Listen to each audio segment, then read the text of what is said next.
Girl, get the fuck off me! Get off me! Get off me! Someone's coming towards me. I'm grabbing his skull and I'm throwing you. Knee how fuck nigga.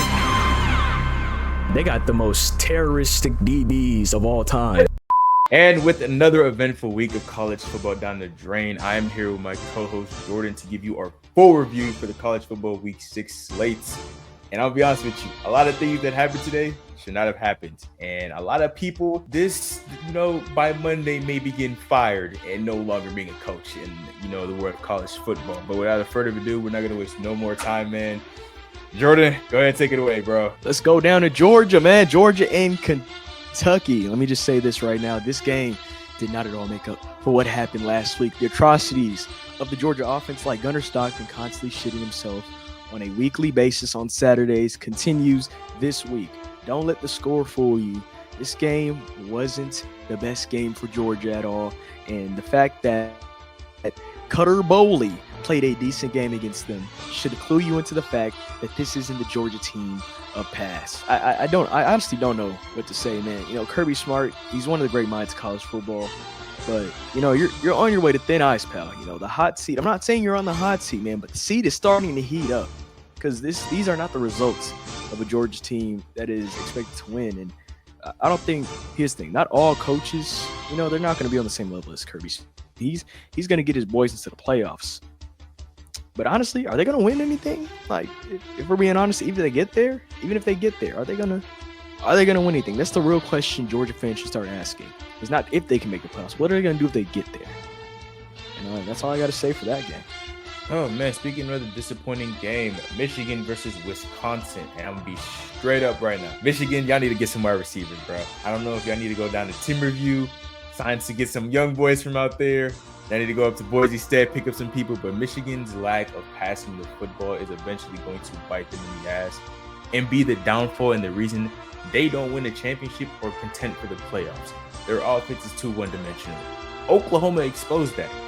A lot of other teams are starting to pick up on these niggas can't throw a football more than 25 yards.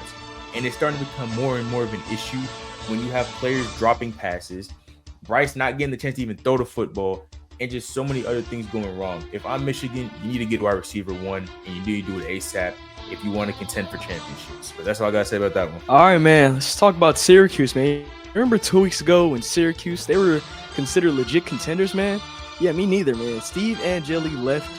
And apparently he took all defense with him apparently as well, because ever since Steve and quarterback for Syracuse, man, everything just went sideways. And this SMU game proved that even more, man.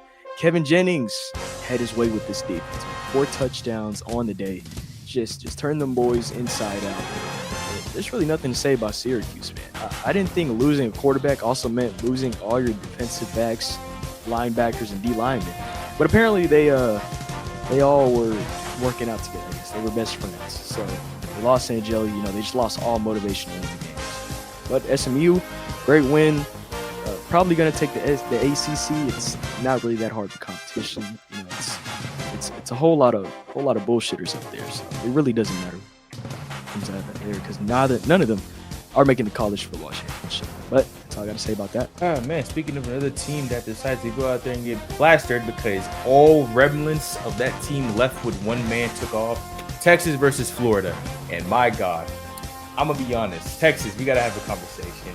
As a whole, this team does not look the same as last year. Arch Manning is playing very mid football. I can't even say he's playing like ass and he's out here throwing 2 touchdowns. But I'm not going to sit here and say he's playing good either, because this man's playing like straight mid. Interceptions, turnovers, offense can't get going, players not catching balls, Arch Manning overthrowing balls, defense letting DJ Lagway and Dallas Wilson have a field day. There's a lot of things going wrong for Texas, and if they don't get this shit cut out and fixed real quick, they won't be making the playoffs. Talk of going to the national championship. That's realistically it. That's all I got to say about this game. If I'm Texas, we got to get in gear, and if y'all don't get in gear quickly, y'all going to have a very rude awakening in a couple weeks. All right, man, let's talk about Clemson. Clemson, congratulations on your Heisman quarterback finally playing like a Heisman. Bad news, you played against North Carolina and nobody cared about your size. All right, nobody cared about what y'all did to Bill Belichick, because y'all did to Bill Belichick. And what y'all did was y'all turned that man inside out. once again, man, Bill Belichick pantsed on national TV. It seems like a consistent thing that happens in this season of college football. But I didn't think it could get worse, and somehow it got worse. Pants by Cade Klubnik and the Clemson Tigers of 2025. This was 2020, 2021. Clemson's of old. Maybe it'll make sense, but no, you got pants by Cade Klubnik. And all I gotta say about North Carolina, man, is they got 9 4-stars committing. So they got 9 4-stars committed actually. So hopefully, those guys are gonna change the program forever. Because if they don't, I don't see many people, going here for the long run. Bill Belichick has 4 years to show something, show any signs of life on this team, any sense of a pulse on this team before people just don't come here. That's all I got to say about that. Man, speaking of a team that pretty much came in here with bullshit and lost their pulse today, the game that I was extremely hyped for, Vanderbilt versus Alabama. Diego Pavia, you are not Tommy Castellanos. Go home, bro. I don't know what it is with some of you Hispanic quarterbacks thinking y'all could just come into Tuscaloosa and put belt to ass. But it's not happening. It's just not happening. Diego played like shit. He was right though about one thing. If they play their cards right, this game is gonna be one-sided for them at least, because they got their asses kicked. For the second half, they didn't score a single damn point. They got ran through. Defense, Keon Sapp, I love you, brother. Justin Jefferson, you are a GOAT. The rest of the team did their thing. Now, I will give props to the coaches for making adjustments. We were getting beats in the run defense. Luckily for us, though, made the adjustment, shut the niggas out. The niggas only had 9 yards of rushing offense for the rest of the game. I will take that on any day of the week. Man, Ty Simpson, ignore the interception. That man was playing great football. Just Heisman-worthy football out there doing this thing. Alabama pants Vanderbilt on national television. Gets the revenge game W. Diego Pavia, get that job application because you are not playing another down of college football next season. Speaking of one-loss teams, Iowa State came to this game undefeated, and they were kind of quiet contenders for a short while, and I'm glad they were quiet, and they made sure they kept themselves quiet. Cincinnati walked in there and immediately went up 24-0 by the second quarter, man, and it just didn't get any better. Man, the score might look close. It really wasn't, man. Cincinnati was in control. All right, they were driving around Iowa State like Ratatouille was driving around that one chef. It was bad, man. Just full-on control of the game. Iowa State had no answers for Evan Pryor at running back. I'm not going to lie, his draft stock might just shoot through the roof at the games like these. I'm not saying he's going to be a first-round running back, but he's a solid back in the backfield. Iowa State, I'll be honest, 0 hits on the quarterback against Cincinnati. Don't get me wrong, man. Cincinnati is a good college. They're not known for their O-line. If you can name me a Cincinnati O-lineman, not named Jason Kelsey, that'd be great. That'd be really great. But you can't do that, and that's because they're not known for their O-linemen. But man, they did not let you touch that quarterback today. So Iowa State, man, you got to get that fixed, get that checked. I got nothing else to say about that, man. The Big 12 is looking real shameful right now. Speaking of another team that looked absolutely shameful, Nebraska versus Michigan State. I'm going to keep this 100% very quick and short to this point. Michigan State, y'all entire offensive line needs to be put on trial for war crimes. Aiden Childs was out there getting abused the entire game. It was actually getting to a point where I was concerned for this man's livelihood. Nebraska, their defense had a field day. They were having a field day. It was like watching little kids on Halloween. Right? They were just running left, right, up, down, center. They was going through every single hole, crevice, and crack. It did not matter. That offensive line could have stopped them, and because of which, it was their downfall. Nebraska goes up, whoops, beats Michigan, gets the W done, gets the job done. Aiden Childs probably has CTE right now. But yeah, man, that's it. Ain't nothing good to say about that. If you notice my background, you may notice the $1.5 million man, Nico! I believe you. UCLA finally got their money's worth today because they were able to not only get their first win of the season, they were able to hand Penn State their second loss of the year, man. Nico played like the $1 million man that we know he is. And by we, I mean UCLA fans were hoping because nobody else really had faith in him after that Las Vegas game. But it's about time that Nico showed up and played actual quarterback. I got nothing cheesy to say, nothing about that. Nothing about UCLA. It was bad. Nico went out there. He played like Nico at Tennessee. He played good. No disrespect to him. Now, who I will disrespect? Oh, everybody on the University of Penn State's team. They all deserve to be disrespected, man. And they were embarrassed on national television. Everybody walked in. There were like 0 fans in the stands. It was a UCLA home game. Nobody cared. Everybody's like, dang, we're just going to lose. But slowly you could see students start piling in. And you want to know why? Because they went up 20 at halftime. It was bad.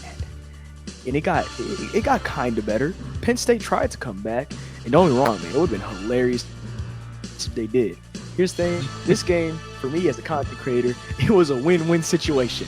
Either Nico embarrassed Penn State and James Franklin gets fired, which is probably on the horizon, man. Probably on the horizon. Or, UCLA was leading, we get to make fun of Nico, but that didn't happen. So we just have to deal with James Franklin most likely getting fired. But hey, man, he'll always live in infamy for that one Key and Peele skit. Yeah, these next 3 games, I would really expect to see, some grinded out close games. Not a single thing happened. Texas Tech versus U of H. And I'm going to say this now, University of Houston. Y'all's chances of being in the college football playoffs, gone with the wind. Y'all kiss those chances goodbye immediately because Texas Tech was pantsing y'all. At some point, it was 22-3. It gets to a point. We're in the first couple minutes of the game. How are you almost down by 20 plus points? And it didn't get any better. Texas Tech continued to do what Texas Tech does. Hit them with that smooth little the little Red Raider. I'm not even gonna say that on YouTube. But Texas Tech proceeds to just dominate the rest of U of H for the rest of the game. Nothing positive could happen for U of H. They got that one little touchdown. That's about it. After that, all hell broke loose again. Texas Tech will go on another scoring drive. Texas Tech is most likely, as of right now, with the way the Big 12 is looking like, they're probably going to be in the Big 12 championship game, and they're most likely going to win because Iowa State wants to sell the bag, and Colorado is not doing shit. So, hey, man, congratulations to Texas Tech for your very early Big 12 championship win in AT&T Stadium this year. Let's go to Notre Dame. I don't know where the hell it is, but let's go to Notre Dame, man. They hosted them boys from Idaho. Hosted the boys from Boise State, and man, there's nothing good to say about this. Why is Amarion McCoy still on the goddamn field, man? If y'all don't know who Amarion McCoy is, you remember number 7 from the University of South Florida game? No, he hasn't fixed that tackling issue, and I've been very aware of it. Now, in past games, they won. You can ignore it, man. In games like this, man, it stood out like a sore fucking thumb. The guy can't tackle, and not even just him. I'm not here to bully him, right? I'm not here to single him out. The team can't tackle as a whole, man. No, don't be wrong, man. Love Boise, you know what I'm saying? Wesley Bates, big fan. I'll never forget the guy. But I'm gonna be real with Boise State right now, man. Ashton Janney left, and so did all the love on the roster. Apparently, yeah, the love for the game of football just left with them, huh? Y'all were like, damn, Ashton's gone. What do we do now? Win football? How do we do that without him? Just forgot how to do it, man. I don't know what happened. Man, Madsen. I was talking about the guy. I was like, he could be in the NFL. He could see an NFL draft pick, man. Never fucking mind. He could see a construction outfit. He could see that. He could see a Home Depot outfit. He can go work at the Home Depot. Other than that, man, nothing to say. Julian Love licked his fucking chops on this defense, man. He was just having his day. Julian Love's going to get drafted the first round. It should be the easiest pick for any team who doesn't have a good running back. I can't think off the top of my head right now. I'm not in NFL mode. But really, all this tells me is that the G5 contender, essentially championship match, will be held here in North Texas when it's UNT hosting South Florida. And I may or may not be attending. So that's all I got to say about that, man. Ass kickings continue. Not just Jordan fucking shit up at Mississippi State versus Texas A&M. Man, this game was going so well for Mississippi State until it wasn't. Both teams turned over the ball. Both teams just love getting flagged. They just have to have a fetish for seeing yellow things fly across the field because Texas A&M and Mississippi State were just getting flags, and I'm just seeing flags just flying. Like, you would have thought the refs were Tom Brady on the field the way they were just throwing flags up everywhere. But after that, the game completely got out of hand for Mississippi State, and they ended up getting blasted in the face by Texas A&M. You know, Marcel Reed and the entire offense pulled their pants down and went to pound. Oh, pause. And Mississippi State could not do a single damn thing about it. Why did they do a damn thing about it, man? Oh, Texas A&M gets the W. That's the end of that. It's wraps for Mississippi State. Had a great run, but now you fall 0-1 in conference. No, 0-2 in conference play. Jesus. Okay. Well, speaking of pans being pulled down, man, let's go down to Ohio State, man. Minnesota, they walked in with their chins up and their heads held high, and they immediately got punched in their goddamn mouth. And they realized immediately they weren't built for this. They stood zero chance stepping on that field, and I'll be honest, you know, I applaud them for playing for it, because I would have forfeited by quarter two. It would have been over. Carnell Tate owned that secondary, I believe 183 yards, and that's when I stopped keeping track of the yardage. He probably got to 200. You know, I stopped watching the game. Got to 35 to 3. When it got to 35 to 3, to the game, I was like, oh, okay, that's all I need to see.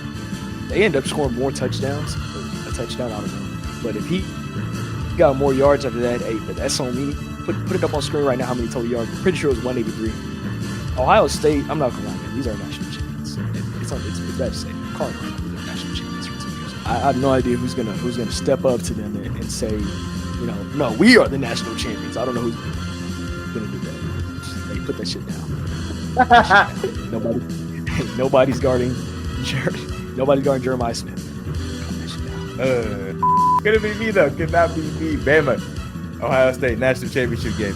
Anyway, the last glorious game on the slates. Miami versus FSU. And I'm not going to hold you. This was a complete waste of everybody's time. FSU, for most of this game, was showing glimpses of what they were last year. Dog shit. Nothing good was happening for almost 3 straight quarters. Tommy Castellanos, before he transferred to FSU, was known for being a turnover machine. He lives up to that name. That man was turning over the football like crazy. It's getting to a point where it's no longer even a running joke anymore. Carson Beck, my boy Sid from Ice Age, was doing his thing. Low-key, the offense was cooking. CJ Daniels and Malachi Tony were having a field day on that entire defense. It's a damn shame. But Mike Norvell, your playoff hopes are very much on the verge of just going out the window completely. But it's about to be Raps, gang. Can't hold you.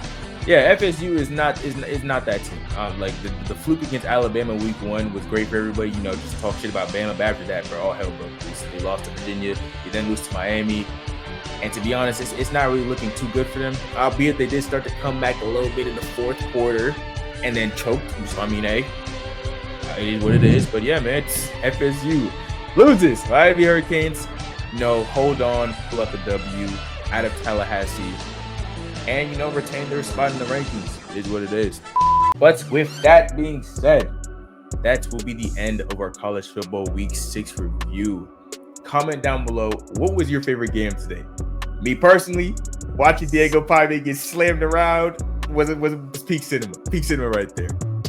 But be sure to does this make Alabama even more frauds, considering that they lost to FSU, who lost to Virginia, and now they lost to Miami? It doesn't. And you shut the fuck up. Anyway, like I was saying, though, man. Yeah. Comment down below your favorite game of this entire week 6 slate. A lot of great games going on. A lot of great firings are going to be happening this week too. So make sure you stay tuned for that. And then in front of a dude, Jordan, do you have anything you want to tell the people before we get out of here? Don't forget, man. Leave a like on the video, subscribe to the channel. At 1,000 subscribers, we'll celebrate. Unfortunately, due to outside issues that we'll talk about on Sunday, the Stephon Diggs diss track has been canceled until further notice. So not just subscribe, man. Just 1,000 subs just for the fun of it, man. Oh my God. Nothing to say besides, man. North Texas, South Florida, man. I will be there next Friday, and I will see who the G5 contender will be.